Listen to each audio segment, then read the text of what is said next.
Well, we saw all of a sudden just really started raining and hail, big hailstones, and after we rained about 15 minutes, all of a sudden we just saw a bunch of mud coming down, and not only mud, but then also a lot of debris coming down. And I think within probably about 10 minutes, there must have been at least 2 feet of water coming down with a bunch of logs and everything else coming down. And now, mere hours following the storm, this is the aftermath. Mud and debris piled in people's property and down city streets. The storm, which began at 4:30 this afternoon, brought 26 millimeters of rain within an hour, coming down this hill. It was just flash flood from the hills, and behind us here it's just a big ravine that filled up, and then just the runoff went down the road, and as well as Cache Creek. But the Bonaparte didn't flood, actually.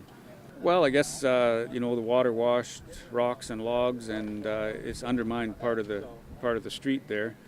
And it just washed kind of right through town, right down through the highway, right through the intersection.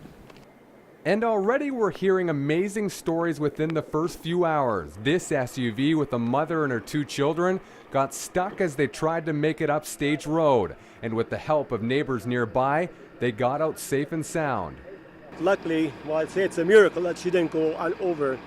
So finally, when the water subdued a little bit, a police car could make it up here, a truck, and drove beside her and slowly guided her to this side where the water wasn't quite as deep, where we could get her and her 2 children out of the truck, out of the vehicle. Paul Tetrault's home, while still intact, has significant damage in the backyard. The basement completely flooded. Well, we were just going to have dinner, 4:45, and then the rain came down, and then about half an hour later, 45 minutes later, the flood started.